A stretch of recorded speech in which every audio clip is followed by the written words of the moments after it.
Baiklah murid-murid, pada pagi ini kita akan mempelajari tentang bagaimana hendak mengenal pasti idea utama dalam sesebuah teks atau petikan.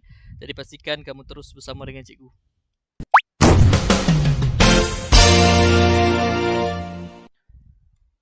Bismillahirrahmanirrahim. Assalamualaikum warahmatullahi wabarakatuh. Selamat pagi, selamat sejahtera. Kita berjumpa lagi dalam sesi PDPR bagi mata pelajaran Bahasa Melayu tahun 2. Okey, objektif pembelajaran kita pada hari ini. Okey, di akhir pembelajaran ini, murid akan dapat membaca maklumat dengan betul. Yang kedua, memahami maklumat dengan baik. Dan yang ketiga, mengenal pasti maklumat dengan betul. Jadi secara kasar, apa yang akan kamu pelajari pada hari ini adalah berkenaan dengan kita mengenal pasti idea utama di dalam sesebuah teks ataupun petikan yang akan kita bacakan pada hari ini. Okey, jadi sebelum kita memulakan kelas kita, pastikan murid telah tersedia dengan buku teks. Okey, muka surat 50. Pastikan tajuk itu adalah tajuk menu seimbang. Jadi untuk pertamanya kita akan membaca terlebih dahulu apakah yang hendak disampaikan oleh petikan pada muka surat ini. Okey. Tajuk menu seimbang. Hana dan rakan-rakannya melawat pameran bersempena dengan Minggu Kesihatan di sekolah. Mereka tertarik akan poster yang dipamerkan. Jadi poster itu adalah salah satu infografik ataupun yang mempunyai gambar dan maklumat tentang sesuatu perkara. Jadi berkenaan poster yang dilihat oleh Hana dan rakan-rakannya ini berkenaan dengan menu seimbang. Jadi kalau murid-murid dapat perhatikan di situ, okey, dia adalah satu kita sebutnya sebagai piramid makanan. Piramid makanan ini sebagai satu panduan kepada kita untuk memberitahu kita seberapa banyak kuantiti makanan yang sepatutnya kita ambil ataupun banyak mana yang patut kita makan. Ada benda yang kita perlu makan sikit dan ada benda yang kita perlu makan banyak. Okey. Okey, cuba tengok poster ni dulu. Di tingkat yang paling atas sekali ni, yang kecil ni, yang paling sikit ni adalah lemak, minyak, gula dan garam. Ini perlu dimakan sedikit. Jadi kalau makanan kamu tu mengandungi banyak minyak, jadi kena kurangkan. Kena kurang makan makanan yang banyak minyak, yang ada gula dan garam serta berlemak. Okey, jangan tak makan langsung. Kena makan juga sebab lemak dan minyak ni juga mempunyai fungsi dia kepada badan kita. Lemak ni dia dapat membantu kita untuk memanaskan badan. Gula dan garam ni sebagai mineral kepada badan kita. Okey. Di bawah dia, tingkat yang seterusnya, yang ini kena makan lebih sedikitlah berbanding dengan yang di atas ni, iaitu apa? Itulah susu ataupun produk tenusu. Berkenaan dengan susu, makan 1 atau 3 sajian sehari, makan secara sederhana. Selain daripada itu, ikan, ayam, daging dan kekacang. Okey, semua ni adalah protein ya. Protein ni makan tu macam mana? Setengah ataupun setengah hingga 2 sajian ayam, daging, telur sehari ataupun 1 sajian ikan sehari ataupun separuh hingga 1 sajian kekacang sehari. Okey, kena makan secara bersederhana. Okey, yang seterusnya pada tingkat di bawah ikan ayam tadi ialah sayur, sayuran dan buah-buahan. Okey, yang ini kena 3 sajian sehari ataupun makan banyak pun boleh. Samalah 2 ataupun 3 sajian sehari. Dan yang di bawah sekali, okey, yang paling besar sekali ni, maksudnya paling banyak kita kena makan, iaitu nasi, mi, roti, bijirin, produk bijirin dan ubi-ubian. Yang ini merupakan makanan yang dapat memberikan kita karbohidrat. Ya, seperti yang kita ketahui, karbohidrat dalam makanan ini dapat memberikan kita tenaga.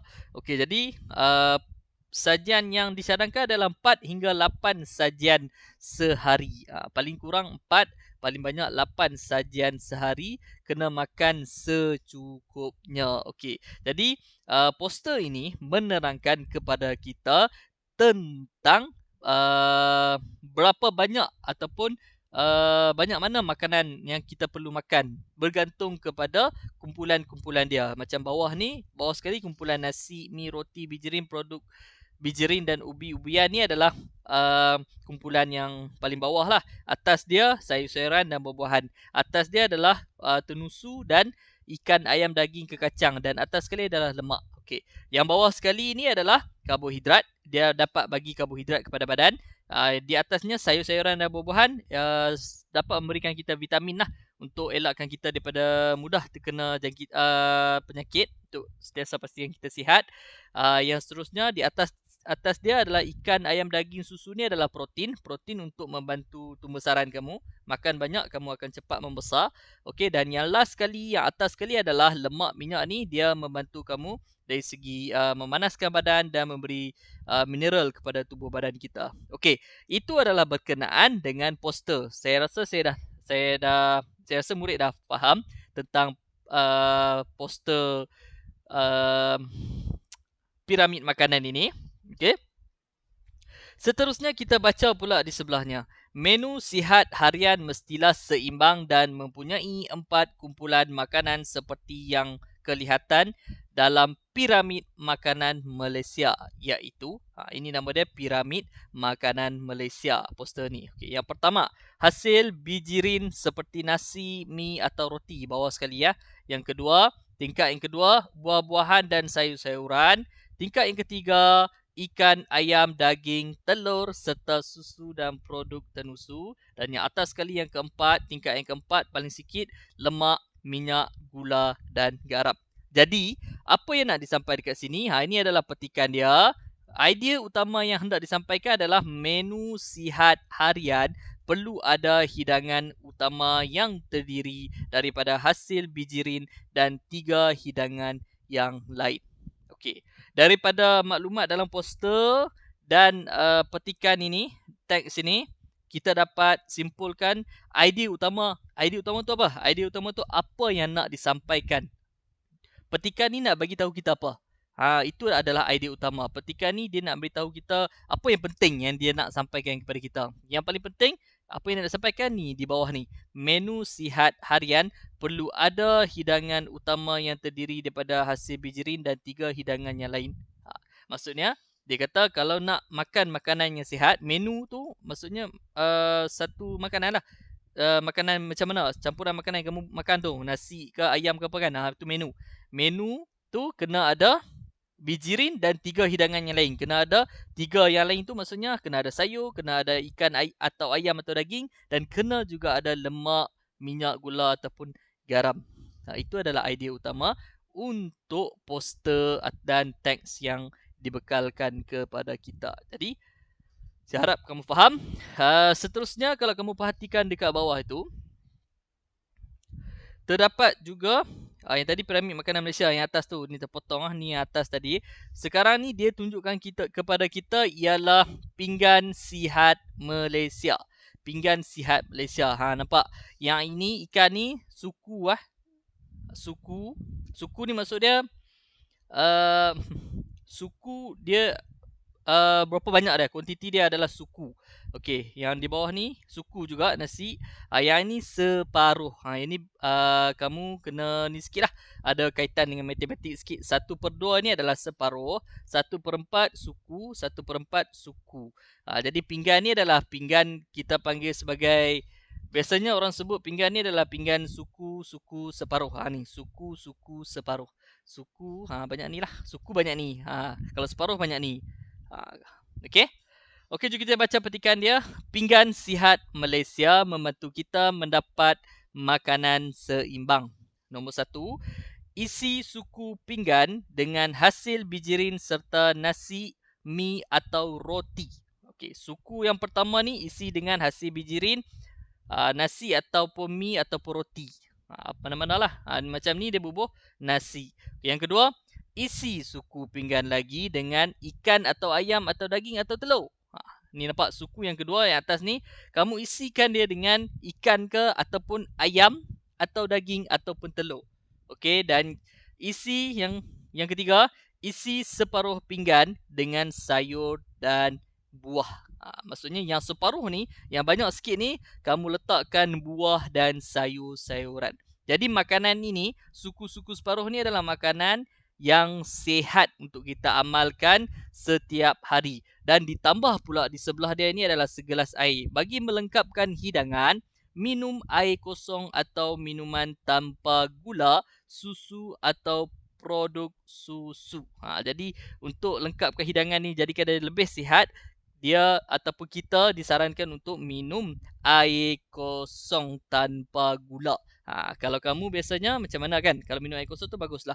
Macam setengah orang, dia suka makan nasi ke apa dengan air yang manis. Sama ada air Milo ke, air teh tarik ke kan, teh ais ke kan. Jadi sebaiknya minum dengan air kosong. Jadi itu adalah petikan yang disampaikan kepada kita. Sekarang kita nak cari apakah idea utama daripada teks yang diberikan ini. Dapatkah murid kenal pasti apakah idea utama? Apakah benda yang hendak disampaikan kepada kita daripada teks ni? Teks ni nak bagi tahu kita apa? Okey, idea utama. Okey, cadangan jawapan daripada cikgu. Apa yang nak disampaikan adalah pinggan sihat Malaysia, ini pinggan sihat Malaysia ni membantu mendapatkan makanan seimbang dengan isi suku pinggan dengan bijirin, suku pinggan dengan daging dan separuh pinggan dengan sayur dan minum air kosong sebagai pelengkap hidangan.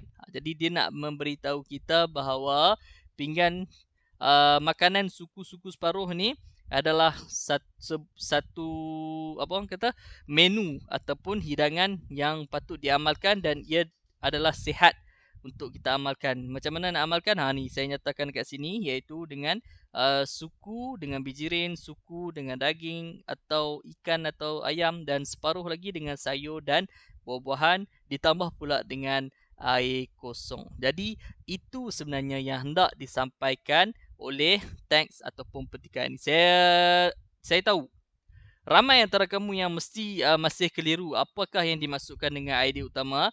Jadi secara kesimpulan dia, apa yang kita dapat buat, yang dimaksudkan dengan idea utama ialah, kalau nak tahu idea utama tu apa, biasanya idea utama itu terletak pada ayat pertama. Kalau ada perenggan, dia terletak pada ayat pertama dalam perenggan tu. Kebiasaannya, tak semestinya dia mesti letak pada pertama, tapi biasanya macam itulah dia akan letak pada ayat pertama. Dia menceritakan tentang idea utama ialah maklumat penting yang ingin disampaikan. Dia menceritakan tentang benda yang penting, apa yang nak disampaikan di dalam sebuah petikan itu. Biasanya idea utama akan disusuli, akan diikuti oleh idea sampingan. Idea sampingan nanti kita akan belajar. Okey, idea sampingan tu dia huraikan balik apa yang diceritakan oleh idea utama. Jadi kalau ada yang masih keliru lagi berkenaan dengan ini, kamu boleh mesej cikgu, nanti tanya secara personal, okey? Cikgu faham. Benda ni kadang-kadang dia mengambil masa kepada kamu untuk kamu faham dan hadam. Jadi cikgu harap kalau ada apa-apa soalan nanti boleh terus mesej kepada cikgu lah. Okey? Okey, untuk tugasan kamu pada hari ini, kamu akan lengkapkan latihan di dalam buku aktiviti muka surat 58 yang bertajuk aktiviti rekreasi yang sihat. Okey, tulis dengan jawapan yang betul lah. Okey, jadi itu saja kelas kita pada hari ini. Terima kasih atas perhatian yang telah kamu berikan. Okey, semoga kita berjumpa lagi. Semoga kamu dapat buat dengan baik. Kamu faham apa itu idea utama. Kalau kita baca mana-mana petikan pun, dia ada idea utama. Ingat macam tu saja. Dan idea utama ni adalah benda penting yang nak sampaikan kepada kita. Okey, jadi hari ini apa yang kita belajar adalah kamu cuba keluarkan, kamu cuba cari apa itu idea utama dan kamu tulis di dalam buku untuk supaya orang tahulah, kamu tahu apa sebenarnya yang nak disampaikan oleh petikan itu saja. Okey, terima kasih semua. Assalamualaikum warahmatullahi wabarakatuh.